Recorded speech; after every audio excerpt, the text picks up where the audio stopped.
मित्रांनो, तुमचं पुन्हा एकदा GB स्टोरी टेलर या यूट्यूब चॅनलवर स्वागत आहे. आजच्या आपल्या गोष्टीचं नाव आहे एक अनोळखी चाहूल.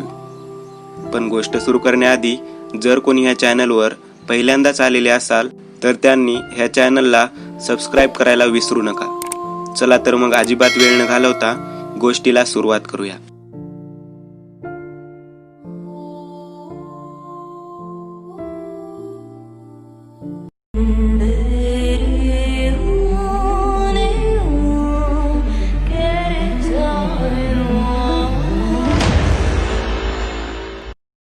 कुठवर असं करून पोट भरू.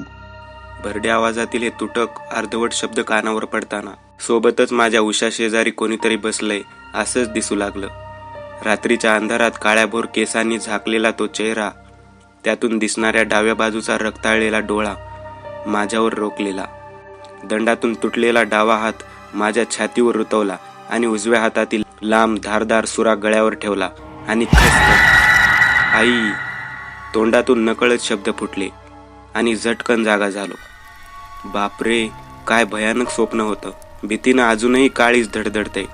कूस बदलली पण डोळ्यात बोटे घालावी असा मिट्टा अंधार पसरलाय. काहीच दिसत नाहीये. कदाचित घरातली आणि बाहेर डांबरावरील लाईटही गेली.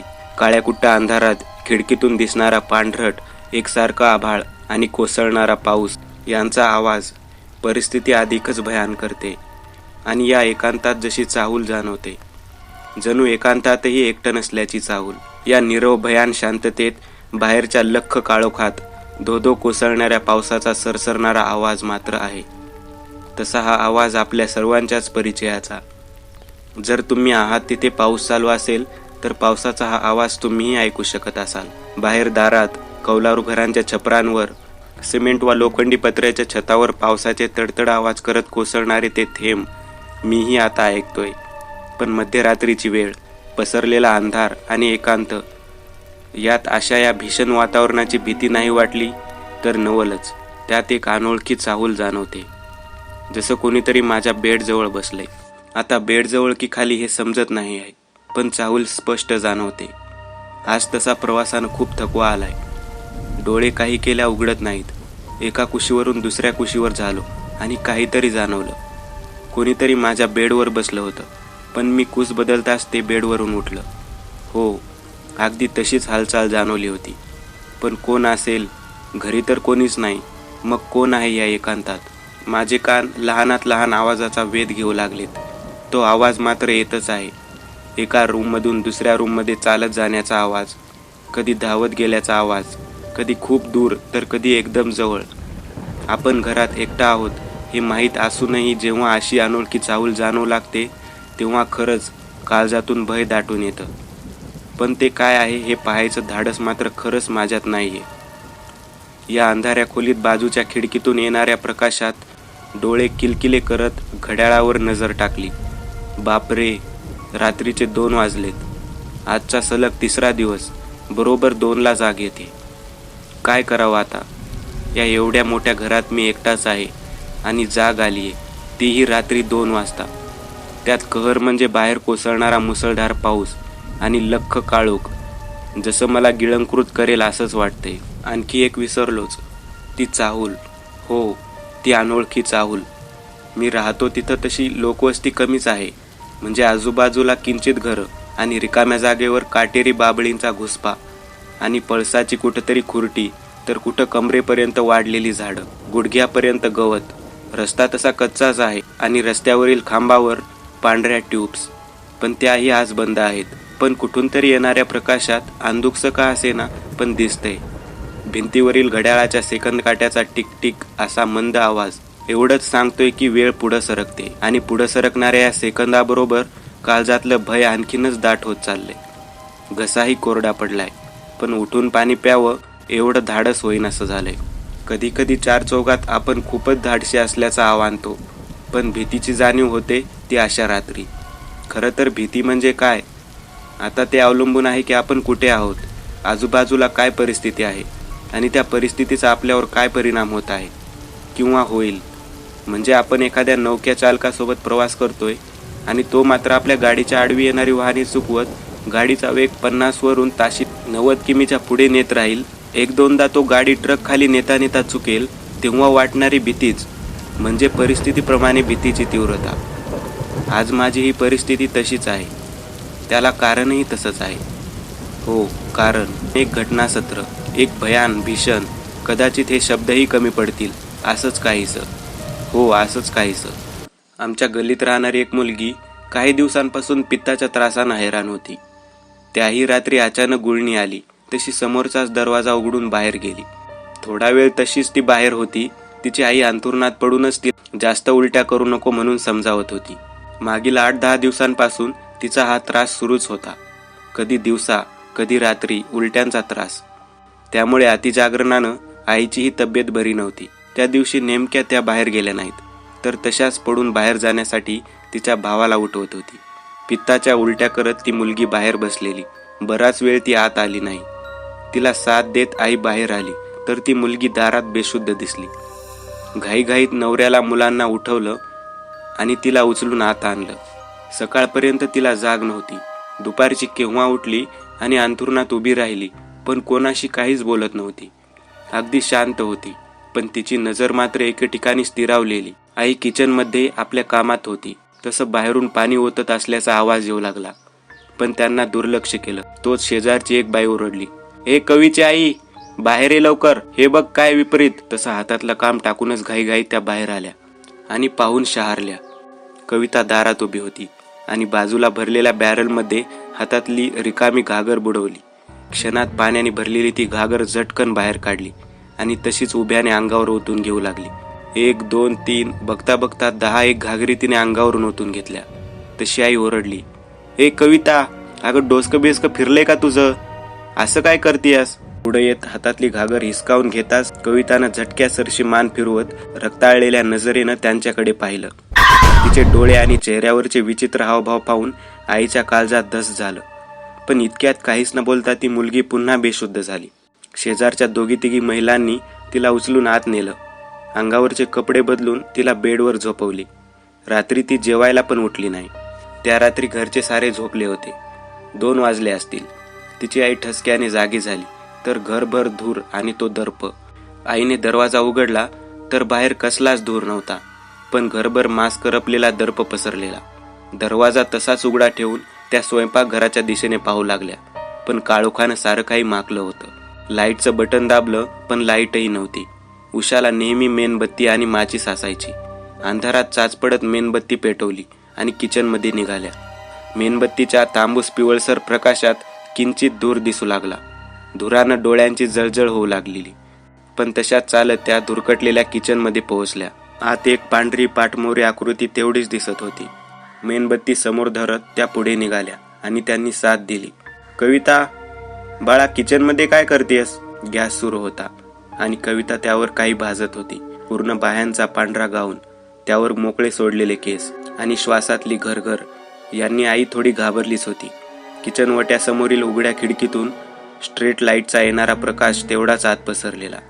आई आणखी पुढे जात पाहू लागली तसं अंगावर शहारा आला. डोळे विस्पारून पाहतच राहिली.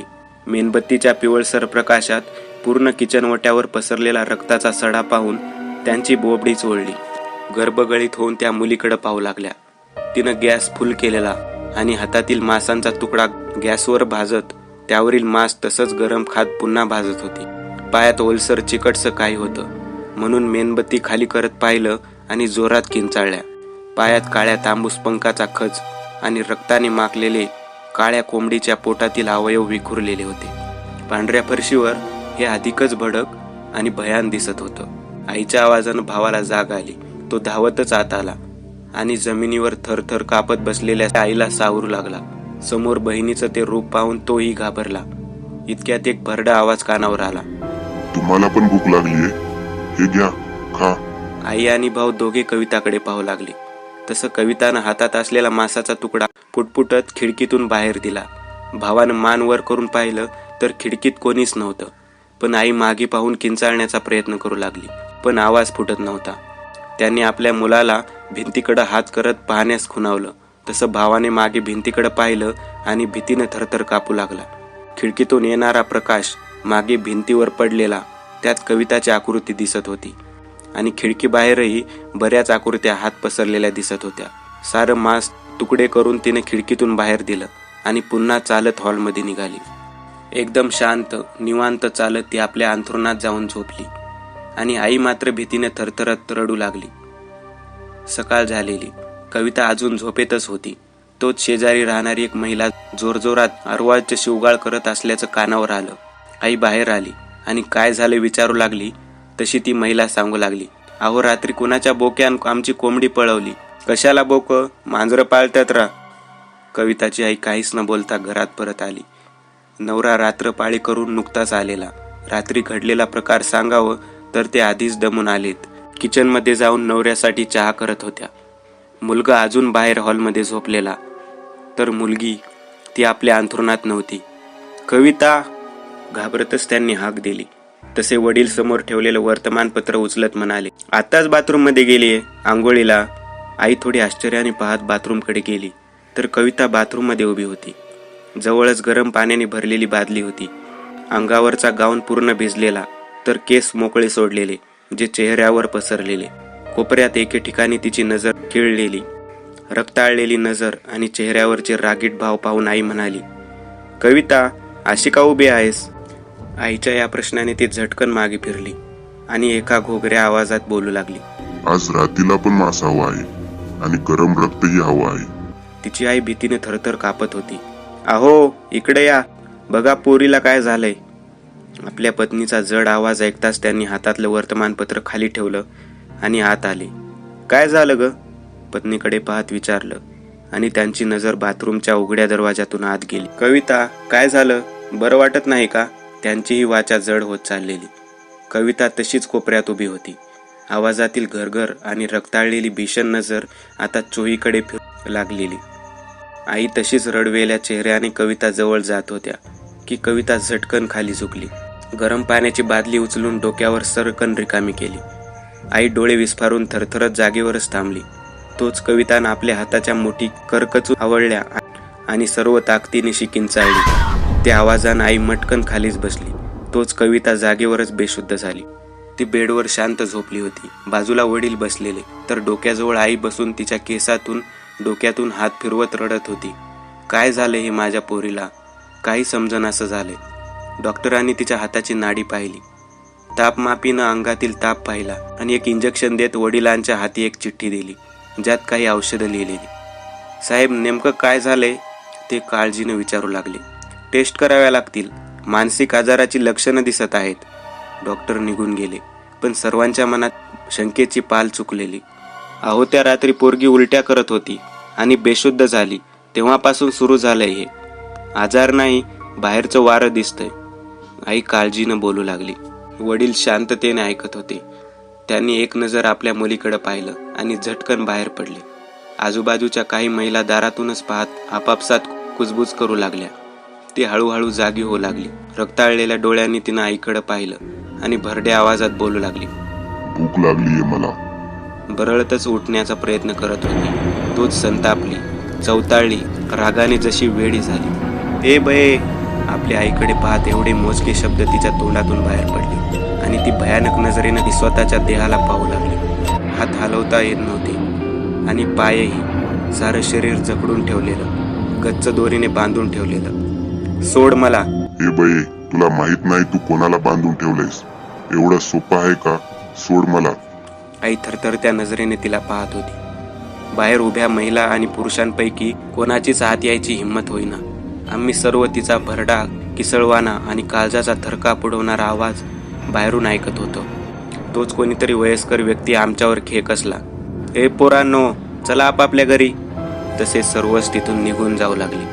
त्याच दिवशी संध्याकाळी तिचे बाबा एका मांत्रिकाला घेऊन आले. त्याला पाहून वाटलं की कोणीतरी सभ्य माणूस असावा.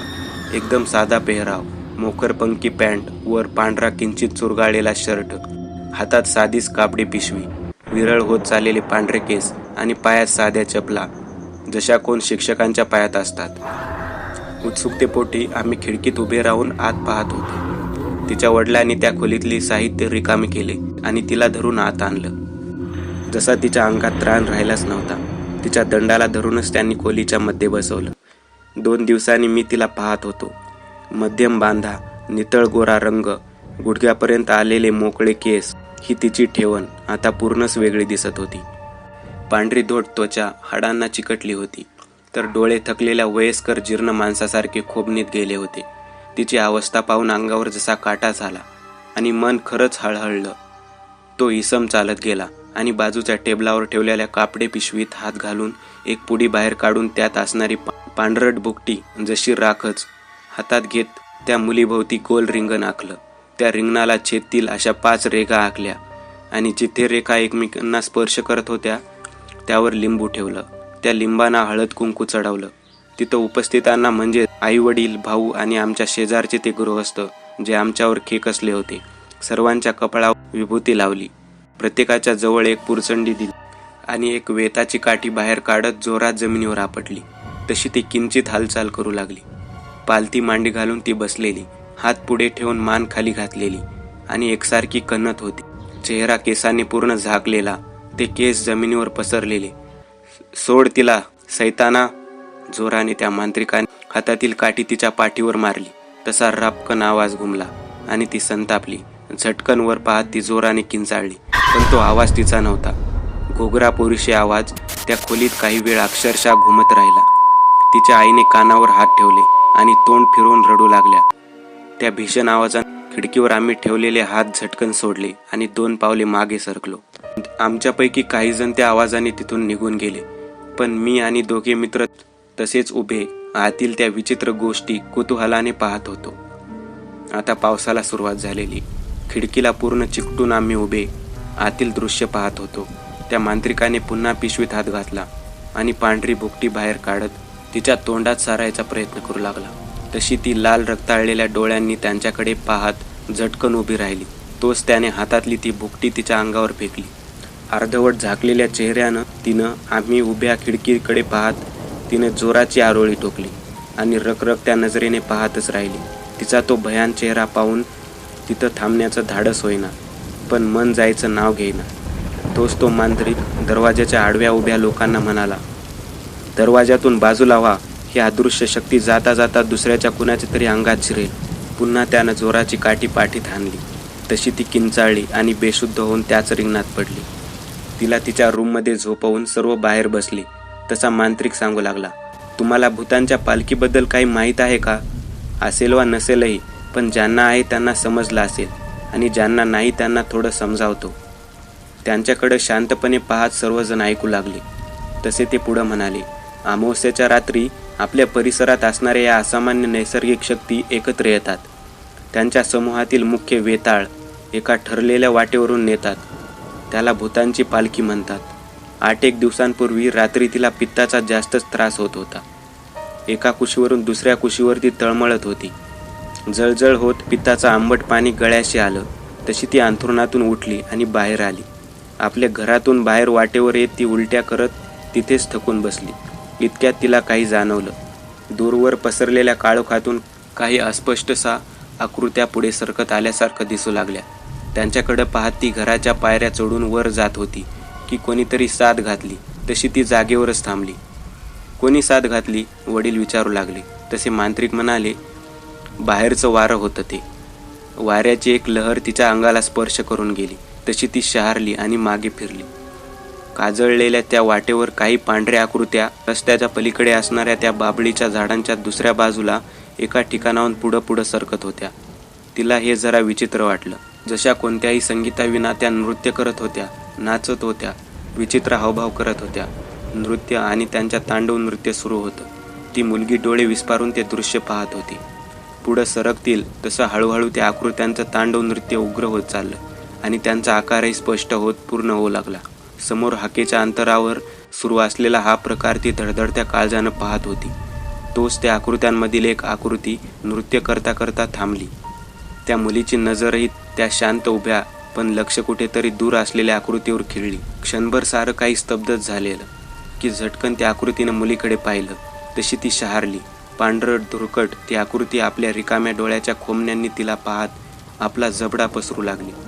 विधभर पसरलेला तो जबडा पाहत ती भीतीनं थरारली आणि तशा साऱ्याच आकृत्या त्या दिशेने पाहत आपल्या भयान जबडा पसरून भयान आवाज करत ओरडू लागल्या. आणि हे दृश्य पाहून तिची शुद्ध हरपली. जोपर्यंत तो बोलत होता तोवर कुणीच त्याला प्रश्न विचारला नाही. सर्वजण कुतूहलाने सारं ऐकत होते. तसे ते पुढे म्हणाले, ते अजून पूर्ण मुक्त झालेले नाही. ते तिला संपवायला आलेत, कारण त्यांच्या पालखीला पाहणारा जिवंत राहत नाही अथवा जिवंत ठेवायचाच नाही असा त्यांचा नियम असतो. आपण प्रयत्न करूया, बाकी तोच करता धरता. ते जात होतं. तोच पुन्हा म्हणाले, त्या पिशाच्यांना आपण डिवचलं आहे. ते आता खवळलेत. उद्यापासून पुन्हा हेच विधी करावे लागतील. जोवर ती मुक्त होत नाही तोवर. ही पिशाच्य रात्री कोणाच्याही रूपात, कोणाच्याही आवाजात दारावर हाक देतील, पण दरवाजा उघडू नका. काळजी घ्या. ते निघून गेले तसे आजूबाजूला जमलेले लोकही आपापल्या घरी परतू लागले. आम्ही मुलं कट्यावर बसलो. या विषयावर बऱ्याच उशीरपर्यंत चर्चा रंगली. पण नेहमी 12-1 पर्यंत बसणारी आमची मैफिल तेव्हा मात्र 11च्या आतच आटोपली. त्या रात्री कविताला कोणताच त्रास झाला नाही. पण काल रात्री जे घडलं, पण त्यानं सारेच हादरून गेलेत. कदाचित म्हणूनच मला घरच्यांनी इकडे येण्यापासून रोखलं असावं. आज सकाळी आम्ही सर्व म्हणजे आई, बाबा आणि मी गावी आलो होतो. वर्तमानपत्रातील त्या बातमीनं सर्वच हादरून गेलेलो. काल सायंकाळी त्या मांत्रिकाचा अपघात झाला होता. विधी करण्यासाठी येत होता. कदाचित ही त्याला चेतावणी असावी की दूर राहा म्हणून. मी मित्रांना फोन करून परिस्थितीची विचारपूस करू लागलो. तसा मित्र सांगू लागला, काल रात्री तिची आई ठसक्याने जागी झाली तर कविता बेडवर नव्हती. त्या बाहेरच्या खोलीत आल्या तर दरवाजा सताड मोकळा होता आणि करपट वासाने जीव गुदमरत होता. त्यांनी आपल्या मुलाला जागं केलं. तसा किचनमधून कसलासा आवाज येत असल्याचं जाणवलं. अंधार होताच, पण खिडकीतून येणारा प्रकाश पुरेसा होता. त्या तशाच चालत किचनमध्ये जाऊ लागल्या तर ओट्याजवळ कविता पाठमोरी उभी होती. अंगात गाऊन घातलेला तर केस मोकळेच सोडलेले. गॅस शेगडीवर ती पुन्हा मांस भाजत असल्याचा धूर घरभर पसरलेला आणि मांस भाजत ती घोगऱ्या आवाजात काहीतरी बरळत होती. जशी बऱ्याच लोकांची कुजबूज आज सुरू होती. आई मागे येत असल्याची चाहूल लागताच तिनं हात वर करत आईला तिथंच थांबण्याचा आदेश दिला. तिच्या हातातील रक्ताळलेला चाकूवरून रक्त अजून ओघळत होतं. आईच्या काळजात धस झालं. डोळ्यात खळकन पाणी तरळलं. पुढं जायचं धाडस होईना, पण जीवही राहत नव्हता. त्या चालत तशाच आत येऊ लागल्या. जमिनीवर पाहिलं तर पंख त्या धडधडत्या काळजाने चालत पुढे येऊ लागल्या आणि समोरचं दृश्य पाहून त्यांची दातखिळीच बसली. तोल मागे गेला आणि त्या भांड्यांच्या कपाटावर आदळल्या. तशा कणकण आवाज करत काही ताट वाट्या जमिनीवर पडल्या. त्या जागेवरच बेशुद्ध झाल्या. त्या आवाजानं भाऊ खडबडून जागा झाला आणि धावतच किचनमध्ये आला. पण समोरचं दृश्य पाहून तो जागेवरच कोसळला. समोरचं ते भीषण दृश्य पाहून त्याची वाचा गेली. डोळे विस्पारून जमिनीवर पडूनच तो पाहत होता. तसा एक घोगरा भीषण आवाज कविताच्या तोंडातून बाहेर पडला, आज कोंबडी नाही. आणि क्षणभर एक जीवघेणी शांतता पसरली. कुठवर स्वतःचा असं मांस खायला घालू. आणि तिनं स्वतःचा डावा हात धारधार चाकूने चराचरा कापून वेगळा केला. तशा रक्ताच्या धारा कापलेल्या शिरांमधून उसपळत चौफेर ओढू लागल्या. पण तिला त्याची कसलीच संवेदना नव्हती. जणू हे शरीरच तिचं नव्हतं. त्या तुटलेल्या हाताला उजव्या हातात घेऊन तिनं खिडकीतून बाहेर दिला. सकाळी तिचे वडील घरी आले तर मुलगा आणि आई दोघे किचनमध्ये बेशुद्ध होते. पण मुलगी कुठंच दिसत नव्हती.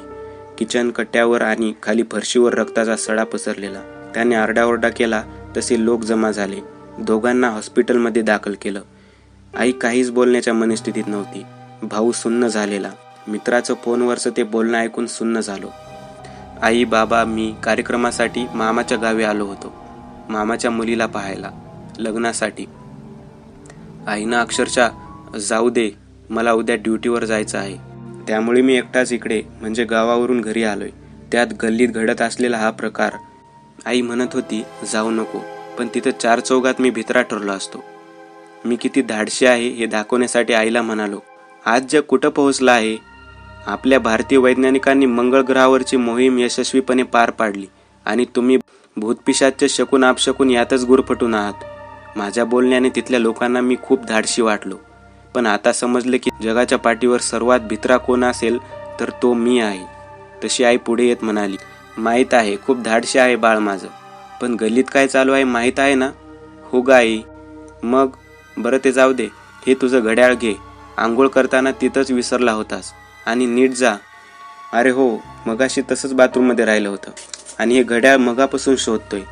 घड्याळ हातात घालतच बाईकवर बसलो. वाऱ्यासोबत गुज करणाऱ्या माझ्या बाईकने 70 ते 75 किमी अंतर तासभरात तोडले.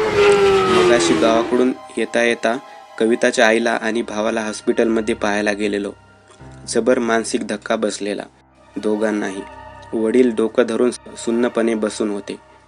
एक हसत खेळत घर उद्ध्वस्त झालेलं. कविता अजूनही सापडली नव्हती. ती रात्री कुठं गेली, तिचं काय झालं, कसलीच कल्पना कोणालाच नव्हती. आता रात्रीचे 2:30 वाजत आले. राहून राहून मला वाटते की घरी कोणीतरी आहे माझ्या व्यतिरिक्त. पण खरंच आहे की मला भास होते. कदाचित 8 दिवसांपासून गल्लीत सुरू असलेला हा थरारक प्रकार डोक्यात गेलाय, त्यामुळेच असे भास होत असतील. मिट्ट काळोख आता काहीसा धुसर होतोय. त्यासोबतच एक आवाज येतोय, एखादं शरीर फरफटत येण्याचा किंवा नेण्याचा. हो, तसंच काहीसं. आवाज किचनच्या दिशेने जातोय. मी माझ्या खोलीत आहे आणि अगदी समोर किचन रूम आहे. अगदी सहज पाहू शकतो, पण पाहायचं धाडस होत नाही. काय करावं? किंचितसं डोकावून पाहतोच, म्हणजे अगदी पुढे न जाता भिंती आडूनच. काळीच धडधडते. भीती वाटू लागलीये, पण मला भास होते की खरंच कोणी आहे हे पाहायला हवंच. भिंतीवर हात ठेवून मी किंचित आत डोकावतोय. बापरे, कोणीतरी आहे. हो, आहे कोणीतरी. पाठमोरी एक आकृती.